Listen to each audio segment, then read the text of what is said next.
दुनिया के सबसे रहस्यमयी सवालों में कई ऐसे हैं जो मानवता को हमेशा से आकर्षित करते आए हैं और वैज्ञानिक इनके पीछे कई सालों से लगे हैं, लेकिन जवाब अभी तक नहीं मिला है। जीवन का अर्थ क्या है? क्या इस ब्रह्मांड में कहीं और भी जीवन है या हम इस ब्रह्मांड में अकेले हैं? हमारा ब्रह्मांड बना कैसे? हम सपने क्यों देखते हैं? क्या हर किसी का भाग्य पहले से तय है? क्या हम वास्तव में मौजूद हैं या सिर्फ ये एक चलती हुई फिल्म की तरह है जहां सब कुछ पहले से निर्धारित है? आत्मा क्या है? ये कुछ ऐसे सवाल हैं जो हमें सोचने पर मजबूर करते हैं और मानवता के अस्तित्व और ज्ञान की सीमाओं को चुनौती देते हैं। ऐसे ही कुछ और भी सवाल हैं जिनके जवाब हम वैज्ञानिक पॉइंट ऑफ व्यू से जानने की कोशिश करेंगे। सबसे पहले हम बात करते हैं, क्या भगवान है? Does God exist? हम ईश्वर को कई नामों से जानते हैं। भगवान, लगभग सभी मनुष्य यही मानते हैं कि इस सृष्टि का निर्माण ईश्वर ने किया है, परंतु वैज्ञानिकों में इस बात पर हमेशा ही मतभेद होता रहा है। कुछ वैज्ञानिक ईश्वर को मानते हैं तो कुछ नहीं, मगर ज्यादातर वैज्ञानिक इस बात को मानते हैं। विज्ञान के अनुसार लगभग 14 अरब साल पहले एक भयंकर विस्फोट हुआ जिससे ब्रह्मांड का निर्माण हुआ, परंतु यह विस्फोट आखिर क्यों हुआ और इससे पहले क्या था? इस सवाल का उत्तर किसी के पास भी नहीं है, विज्ञान के पास भी नहीं। धरती पर जीवन की हलचल कैसे हुई, इस विषय पर भी साइंटिस्ट आपस में उलझे हुए हैं। बिग बैंग और क्वांटम फिजिक्स की दुनिया रहस्यमयी, जीवन जीने लायक धरती, सूर्य से इसकी बिल्कुल सही दूरी, इसका वातावरण, इसका चंद्रमा, ऋतुओं का आना जाना, दिन रात का बनना, नर नारी का होना, हर जीव में मेल फीमेल का होना, सब कुछ इतना व्यवस्थित है मानो किसी ने सोच समझ कर बनाया हो।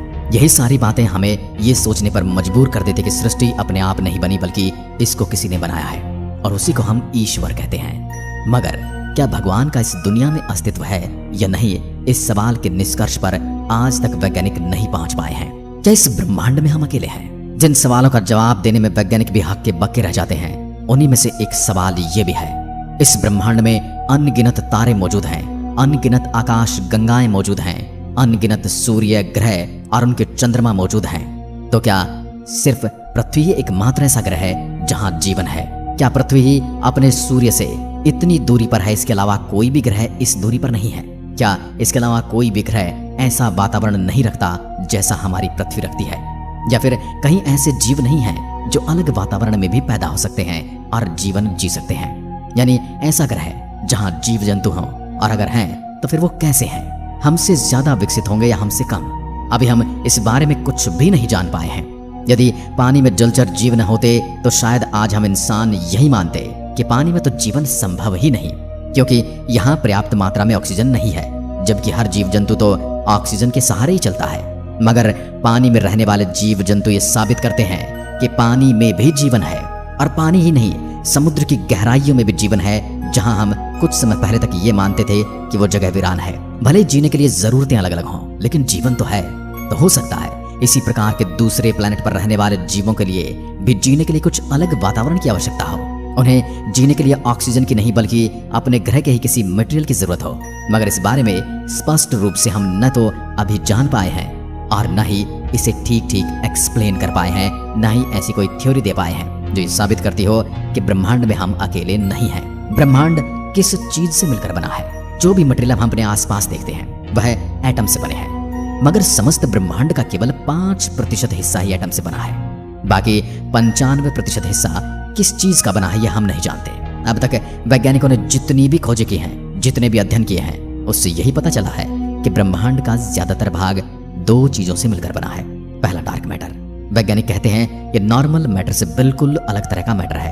दरअसल इसका काम ब्रह्मांड के बड़े पिंडों को आपस में जोड़ने का होता है। आप ये कह सकते हैं कि यह गैलेक्सी जो आपस में बांधे रखने का काम करता है, जो इनविजिबल है लेकिन बहुत ही स्ट्रांग और मौजूद है। दूसरा है डार्क एनर्जी। यह एक ऐसी प्रकार की ऊर्जा है जिसे इंसान और इंसानों के आधुनिक यंत्र नहीं देख सकते। हम बस इसके द्वारा किए गए कामों को ही देख पाते हैं और उसी से ये अंदाजा लगा पाते हैं कि डार्क एनर्जी की जैसी चीज भी हमारे ब्रह्मांड में मौजूद है। आप ये कह सकते हैं कि इस ऊर्जा के कारण ही ब्रह्मांड लगातार फैल रहा है, क्योंकि डार्क एनर्जी और डार्क मैटर न तो दिखाई देते हैं और न ही किसी इलेक्ट्रोमैग्नेटिक रेडिएशन से डिटेक्ट किए जा सकते हैं। इनके बारे में जानना विज्ञान के लिए लगभग नामुमकिन है। अब उससे भी बड़ा प्रश्न है, जीव चेतना काम कैसे करती है? सभी जीवों में जागरूकता है, हम अपने आसपास के वातावरण को समझ सकते हैं, हम खतरे को भांप सकते हैं, हम आराम को महसूस कर सकते हैं, हम गर्मी सर्दी उसके बचाव के उपाय भी कर सकते हैं और उनको महसूस भी। हम अपने अस्तित्व के बारे में सवाल कर सकते हैं, हम अपना मकसद जानने के लिए उत्सुक रहते हैं तथा एक दूसरे से अपने विचारों का आदान प्रदान भी कर सकते हैं। यही बातें हमें सभी जीवों में सर्वोत्तम बनाती हैं, मगर हमें नहीं पता कि ये कहां से आती हैं और कैसे काम करती हैं। हमारा दिमाग सेंट्रल कंप्यूटर की तरह काम करता है। यूं कहा कि हमारे दिमाग की तरह हमने एक डिवाइस बना लिया जिसे हम कंप्यूटर कहते हैं तथा सभी शारीरिक क्रियाओं को ये अकेले ही संभालता है। हमारे दिमाग की स्कैनिंग से हमें ज्ञात होता है हमारे माइंड के 100 अरब से ज्यादा नर्व सेल्स कितने जटिल तरीके से इलेक्ट्रॉनिक सिग्नल का आदान प्रदान करते हैं, मगर दिमाग और चेतना एक नहीं है, क्योंकि इलेक्ट्रिक सिग्नल हमको ये नहीं बताते कि कैसे है दिमाग चेतना का निर्माण करता है। यह अभी भी हमारे लिए एक रहस्य ही है। जिस दिन हमें ऐसा पता लग गया उस दिन हो सकता है हम ऐसा कंप्यूटर बना लें जिसे चेतना हो और वह सब कुछ बिना कुछ कमांड दिए ही समझ जाए। ब्लैक होल के अंदर क्या है? जिनको ब्रह्मांड के बारे में जानने की उत्सुकता होती है या जो ब्रह्मांड और स्पेस से जुड़ी हुई वीडियोस देखते हैं, आर्टिकल पढ़ते हैं या न्यूज देखना पसंद करते हैं, वो सब जानते हैं कि ब्लैक होल एक बहुत ही जटिल ब्रह्मांडीय संरचना है। ब्लैक होल में गुरुत्वाकर्षण शक्ति इतनी ज्यादा है कि यह प्रकाश को भी अपनी ओर खींच लेता है और उसे बाहर नहीं निकलने देता।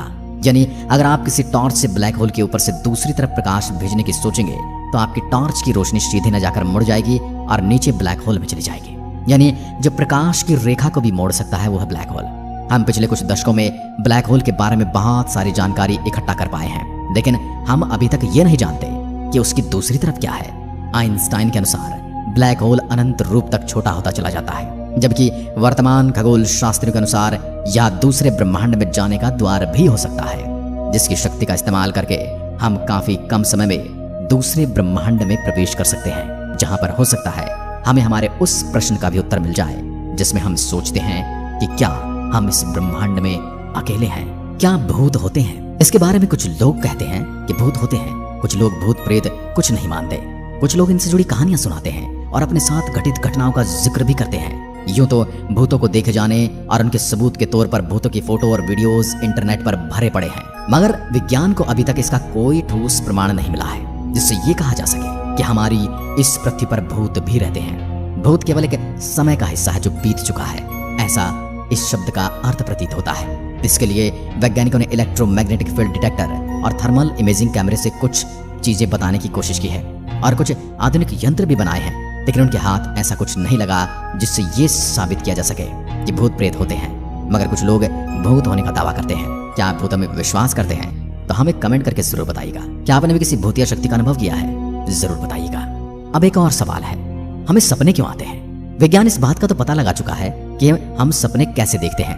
यहाँ तक कि जापान में तो ऐसी भी तकनीक आ चुकी है जिसकी मदद से हम अपने सपनों को बार बार देख सकते हैं। सोते समय जब हमारे दिमाग के नर्व सेल्स इलेक्ट्रॉनिक सिग्नल का आदान प्रदान करते हैं तब हम सपने देखने लगते हैं। कई वैज्ञानिकों का मानना है कि सपने हम तब देखते हैं जब हमारा दिमाग किसी जानकारी को एक भाग से दूसरे भाग में भेज रहा होता है, लेकिन यह 100% सच नहीं है। हम सपने क्यों देखते हैं? सपने में आने वाली चीजों का क्या मतलब होता है? और सपने हमेशा इतने अजीब क्यों होते हैं? और सपने में दिखने वाली हर चीज हमें 3 डायमेंशन क्यों दिखाई देती है? हम उसका हिस्सा होते हैं, हम उसे महसूस करते हैं। हम सपने में देखी जाने वाली हर चीज अगर डरावनी है तो डर जाते हैं, अच्छी है तो प्रसन्न हो जाते हैं। अगर सपने में ठंड का अनुभव है तो हमें सोते हुए ठंड का एहसास होने लगता है। आखिर ये सब क्यों होता है? इन सभी प्रश्नों का उत्तर आज भी विज्ञान को पता नहीं चल पाया है और शायद आने वाले 1-2 दशक तक पता भी नहीं चल पाए। मरने के बाद क्या होता है? मरने के बाद की बहुत सारी स्कीमें इस दुनिया में बताई जाती हैं। कहीं बहुत सारी हूरें मिलती हैं, कहीं पर अच्छा अच्छा खाना मिलता है, कहीं पर सफेद कपड़े पहनी अप्सराएं आपके चारों ओर चक्कर लगा रही होती हैं। लेकिन ये चीजें चली आ रही हैं। एक प्रथा के अनुसार लोग ये मानते हैं कि मरने के बाद आत्मा अपने संपूर्ण कर्मों के अनुसार स्वर्ग या नरक में जाती है। लोग पुनर्जीवन पर भी यकीन करते हैं। असल में यह ठोस प्रमाण कम बल्कि ठोस कहानियां ज्यादा लगती हैं, इसलिए विज्ञान इन पर ऐसे ही विश्वास नहीं कर सकता। हमारे पास इतनी आधुनिकता तो आ ही चुकी है कि हम ये आसानी से बता सकते हैं कि इंसान कब मरने वाला है, लेकिन आज तक यह एक अनसुलझाई रहस्य है कि इंसानों के मरने के बाद आखिर उनके साथ क्या होता है या किसी और जीव के मरने के बाद उनके साथ क्या होता है। और ऐसा क्या होता है कि एक शरीर से क्या चीज निकल जाती है जिसके बाद वह मृत घोषित हो जाता है। चेतना कैसे और कहां चली जाती है, इस सवाल का उत्तर जानने के बाद शायद हम इंसान और भी ज्यादा आधुनिक हो जाएंगे और शायद हम अपने जन्म और मृत्यु को कंट्रोल कर पाएंगे और हो सकता है कि हम पागल भी हो जाएं। धरती पर जीवन कैसे आया? इस ज्ञात ब्रह्मांड में हमने जहां तक नजरें फैलाई हैं, हमें जीवन का कोई सबूत नहीं मिला। हम इंसानों के पास जितने भी अनसुलझे सवाल हैं, उनमें से सबसे जरूरी सवाल ये आता है, हम इंसान इस पृथ्वी पर कैसे आए? कह सकते हैं इस पृथ्वी पर जीवन की शुरुआत आखिर कैसे हुई? कई वैज्ञानिक ये कहते हैं कुछ धूमकेतुओं के पृथ्वी पर गिरने की वजह से ऐसा हुआ, पर ऐसे धूमकेतु तो मंगल पर भी गिरे होंगे, बुध पर भी गिरे होंगे, वीनस पर भी गिरे होंगे और गिरे हैं जिनके गिरने के सबूत हमें गड्ढों के रूप में दिखाई भी देते हैं। इस थ्योरी का समर्थन करने वाले के मुताबिक उन धूमकेतुओं में जीवन को पैदा करने के लिए पर्याप्त और महत्वपूर्ण मटेरियल रहे होंगे। लेकिन इस बात से एक और बाधा खड़ी हो जाती है, अगर ऐसा है तो उनमें से कुछ धूमकेतु कहीं और क्यों नहीं गिरे, और कहीं गिरे तो फिर वहां पर जीवन क्यों नहीं है, या फिर वहां पर जीवन मौजूद है तो आखिर वो कौन से ग्रह हैं जहां पर ऐसे धूमकेतु गिरे, और इन धूमकेतु पर जीवन कहां से है? खैर, ये बहुत ही उलझी हुई गुत्थी है। भले विज्ञान आज इसका उत्तर न दे पाए, लेकिन आने वाले कुछ समय में इन सवालों के उत्तर अवश्य मिलेंगे। और सबसे इंटरेस्टिंग सवाल जो हर किसी के मन में आता है कि साइकिल के टायर इतने पतले होते हैं लेकिन ये चलते वक्त सीधी कैसे रहती है? ये सवाल भले ही बहुत ही बेवकूफी वाला लगे, लेकिन ये बात सच है। आज तक के सबसे कठिन प्रश्नों में से इसका भी नाम शुमार है। वैसे तो इसके बारे में सैकड़ों वैज्ञानिकों ने अपनी थ्योरीज दी हैं, लेकिन आज तक एक भी ऐसी थ्योरी नहीं बनी जिससे बिल्कुल साफ साफ बताया जा सके कि आखिर साइकिल बिल्कुल सीधे कैसे खड़ी रहती है जब यह चलती है। इसका उत्तर देने के लिए कई लोग गायरोस्कोपिक इफेक्ट का नाम लेते हैं, लेकिन मैं आपको बता दूं ये बिल्कुल गलत है। जितना ये सवाल आपको बेवकूफी भरा दिखाई देता है, असल में उससे कहीं ज्यादा कठिन है। अभी हम आपको एक तस्वीर दिखा रहे हैं, जिस तस्वीर में आप देख सकते हैं कि एक साइकिल को चलाने में कितने सारे फोर्सेस काम करते हैं, कौन सा फोर्स कितना काम करता है और क्या कैलकुलेशन होनी चाहिए। ये बहुत ज्यादा जटिल संरचना बन जाती है और हमें इस सवाल का उत्तर देने में दिक्कत आती है। आपके दिमाग में भी कभी ना कभी तो यह सवाल आया होगा कि जब साइकिल सीधी खड़ी रहती है तब वह गिर जाती है, लेकिन जब उसे चलाना शुरू कर देते हैं तो गिरती नहीं। तो दोस्तों, क्या आपको भी इनमें से कोई सवाल ऐसा लगा जो आपके मन में भी था? तो उस सवाल को कमेंट में लिखकर जरूर बताइए। ऐसे ही अनसुलझे रहस्यों और ऐसे ही अनसुलझे सवालों के लिए